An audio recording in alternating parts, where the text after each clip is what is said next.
Hey guys, welcome back to our channel में आपका दोस्त पिलग्रिम वेदांत। तो आज हम ओंकारेश्वर में हैं, एमपी में। तो कल महाराष्ट्र से निकल गए थे और छोटे से क्लिप्स जो है मैंने जो शूट की थी तो मैं आपको वो इसके अंदर डाल देता हूँ। और कल हमने लिया है ओंकारेश्वर मंदिर का, मतलब महादेव जी का ज्योतिर्लिंग जो है उनका दर्शन। अभी आपने इसके पहले का जो द्वारका का जो वीडियोस देखे थे, उसकी जो सीरीज़ देखी थी, तो वो सारी सीरीज़ थी। उसके अंदर आपने ज्योतिर्लिंग देखे थे दो, जैसे कि सोमनाथ और नागेश्वर। तो इसके बाद हमारे अभी 12 ज्योतिर्लिंग में से 2 ही ज्योतिर्लिंग बाकी थे। उसमें से था एक सोमनाथ और एक था उज्जैन। तो ऐसे ही छुट्टी मेरी हो गई थी, इसके लिए मैं आ गया था उज्जैन और ओंकारेश्वर जाके आ जाते। तो आज अभी उज्जैन आए हैं। तो कल हम रात को यहाँ पर अराउंड एक 5:30 शाम तक 5:30 बजे तक हम यहाँ पर पहुँच गए थे। और उसके बाद फिर हमने दर्शन के लिए तुरंत निकल गए, क्योंकि हमने सुबह सुबह ही नहा के महाराष्ट्र से डायरेक्टली एमपी आए थे और दर्शन के लिए हम चले गए। लेकिन वहाँ पर इतनी भीड़ थी, इतनी ज़्यादा भीड़ थी, क्योंकि सारे लोगों ने क्या किया था, अपने प्राइवेट व्हीकल से साथ सब लोग आए थे।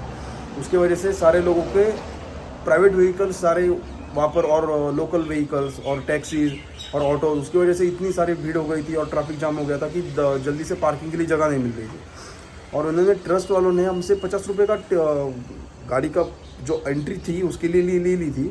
लेकिन अंदर जाने के बाद उन्होंने कुछ इतना अच्छी व्यवस्था नहीं की थी कि जैसे कि ट्रैफिक को मैनेजमेंट वगैरह नहीं किया था, जिससे कि सब जो टूरिस्ट है और जो सारे जो भक्त लोग हैं, जो पिलग्रिम्स है, वो अच्छे से आके अपना अपना पार्किंग वगैरह का जगह ढूंढ सके और पार्किंग लगा सके। तो ठीक है, ये धीरे धीरे इम्प्रूवमेंट होता जाएगा। ऑब्वियसली ये सब जगह पे थोड़ा सा भी बढ़ रहा है, क्योंकि सारे अभी भक्त लोग बढ़ रहे हैं और सब लोग अभी दर्शन के लिए आ रहे हैं। तो ठीक है, अभी इसके बाद हम आज सुबह अभी के बजे देखो 7, सवा 7, और हम अभी एक 8 बजे तक हम यहाँ से अभी निकल जाएंगे उज्जैन के लिए। तो उज्जैन ओंकारेश्वर से अराउंड 150 किलोमीटर दूर है। तो 150 किलोमीटर दूरी के लिए हम अगर काउंट करेंगे तो हम 3 आवर्स में बोल सकते हैं। लेकिन तभी भी गूगल मैप पे ये दिखा रहा है कि 4 आवर्स लगेंगे, क्योंकि यहाँ का जो ट्रैफिक है ना, यहाँ से ओंकारेश्वर से बाहर निकलते जो इंदौर हाईवे है, मुंबई इंदौर हाईवे, उसमें बहुत ज़्यादा ट्रैफिक होती है। कल भी हमने बहुत ज़्यादा ट्रैफिक फेस करना पड़ा। तो हमने एक शॉर्टकट लिया था, उसमें भी हम फंस गए थे, बहुत ज़्यादा दिक्कत थी कल की। तो लेकिन उसको जाने देंगे। और कल व्लॉग भी नहीं अच्छे से बना पाया, क्योंकि एक तो सुबह से निकल गया था, सुबह मॉर्निंग में 7-8 बजे, और शाम को 5 बजे पहुँचा हूँ। और फुल ड्राइविंग की वजह से फुल ड्राइव वगैरह करके पूरा थक गया था, और व्लॉग करने का बिल्कुल भी क्या बोलते हैं एनर्जी नहीं थी। दर्शन अच्छे हुए हैं, बाकी सब बढ़िया है। अभी जाएंगे उज्जैन के लेंगे एकदम मस्त वाले दर्शन। उसके बाद का प्लान धीरे देखते हैं एक बार, अभी टाइम कैसा मिलता है उसके ऊपर है। तो चलो उज्जैन के लिए निकलते हैं। तब तक आप कुछ नज़ारे देख लो यहाँ के, ओंकारेश्वर के या उज्जैन को जाते हुए जो हाईवे है उसके। तो निकलते उज्जैन के लिए। जय महाकाल।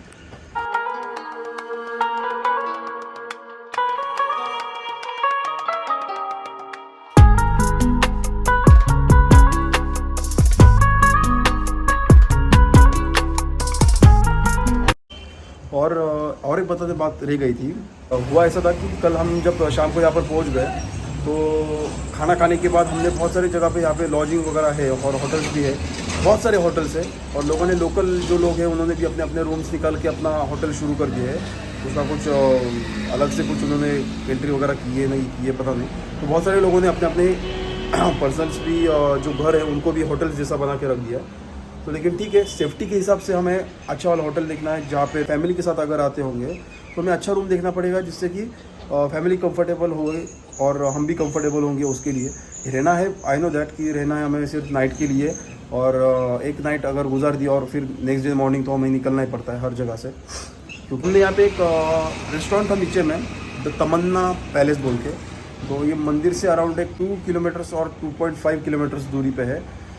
ये मुंबई इंदौर हाईवे से कनेक्ट होता है, लेकिन ये इनर रोड है जो अपना ओंकारेश्वर को कनेक्ट करेगा। तो इसको स्टेट हाईवे बोल सकते हो। तो इसके पास में एक होटल हमको मिल गया था, तमन्ना पैलेस। तो इसमें हमने रेस्टोरेंट में नीचे ही खाना भी खा लिया, और उसको भी पूछ लिया कि रूम्स का कैसा है। और हमने 2 होटल्स मैंने देख लिए थे गूगल पे, जो अच्छे लग रहे थे मुझे, उसकी रेटिंग्स वगैरह भी अच्छी थी। तो मुझे उसमें से ये भी एक अच्छा लगा, तो मैंने इसका एक बार रूम चेक करके ले लिया। तो मुझे लगा कि ठीक है अभी, क्योंकि ज़्यादा भी कुछ रहना नहीं है और ज़्यादा कुछ टाइम नहीं स्पेंड करना है। रात से सुबह तक का टाइम हमें स्पेंड करना था और वो हो गया है। और अभी हम यहाँ से निकलेंगे और बस स्टे के लिए परफेक्ट जगह है। अगर सिर्फ स्टे करके निकलना होता तो कुछ देखने की चीज़ नहीं है। एसी रूम ले लिया था और 1600 का रूम पड़ गया था। तो ऐसे बहुत सारे रूम है यहाँ पर, आप कौन सा भी एक रूम ले सकते हो।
हरे कृष्णा। तो कंस का वध करने के बाद श्री कृष्ण और बलराम जी सांदीपनि ऋषि के आश्रम में अपनी शिक्षा ग्रहण करने के लिए आए थे। तो यही वही स्थान है जहाँ पर श्री कृष्ण जी ने 64 विद्याओं में अपनी शिक्षा ग्रहण की थी।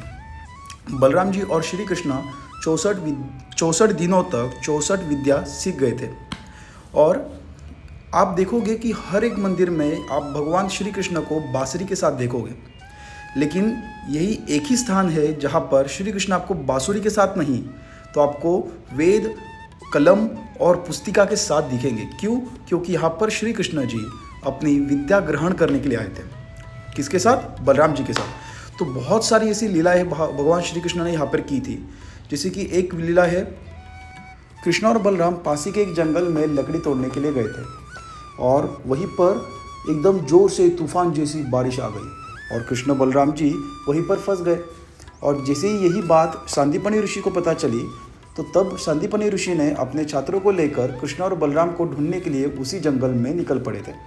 तभी ऐसा हुआ कि कृष्ण के पास कुछ चने थे और वही चने बलराम जी ने खा लिए थे।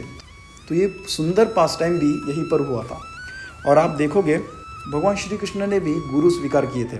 इसी प्रकार हमने भी अपने जीवन में गुरु का आश्रय लेना चाहिए और हमने भी गुरु की आज्ञा लेकर, गुरु से ही सब ज्ञान लेकर हमें भगवान श्री कृष्ण की ओर में आगे बढ़ना चाहिए।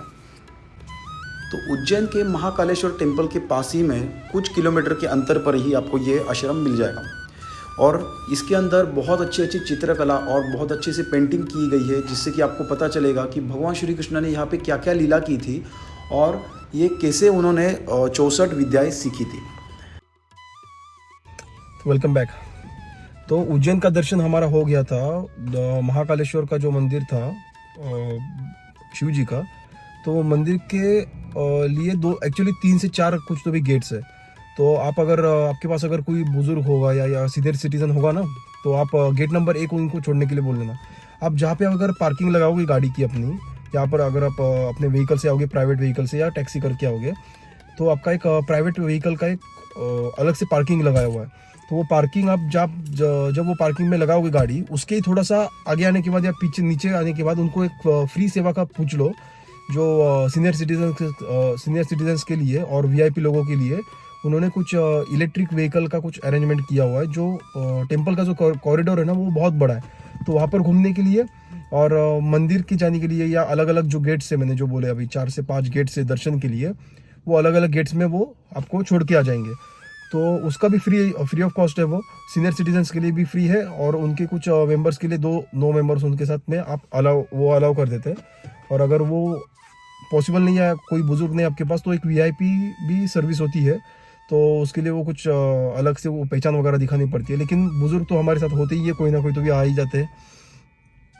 अगर नहीं होंगे तो अपना नॉर्मली कर लो। वॉकिंग डिस्टेंस ज़्यादा नहीं है और अगर आप वॉक करोगे ना तो बहुत ज़्यादा आपको देखने के लिए कुछ बहुत सारी लाइक स्टैचूज वगैरह बना के रखे। बहुत मतलब अंदर वाला जो कॉरिडोर है वो एकदम मस्त, एकदम बहुत बढ़िया वगैरह, फोटोशूट के लिए वगैरह बहुत अच्छा है। तो जैसे वो हो जाएगा, हम 1 नंबर गेट के पास पहुंच गए थे। तो वहाँ पर एक्चुअली ऐसा था, जो सीनियर सिटीजन्स थे उनके लिए व्हील चेयर वगैरह अवेलेबल थी। जो ज़्यादा चल नहीं पाते या उनको कुछ तकलीफ है पैरों में वगैरह, तो वो पैदल ना जाते हुए व्हील चेयर पे वापस दर्शन के लिए लेके जाते हैं। और उनके साथ में जैसे कि अगर एक कोई बुजुर्ग है तो उनके साथ एक अलाउ रहता है पर्सन, जो उनकी केयर करने के लिए रहेगा। तो हमारी फैमिली में से एक बुजुर्ग के साथ एक अलग आदमी उनके साथ जा सकता है।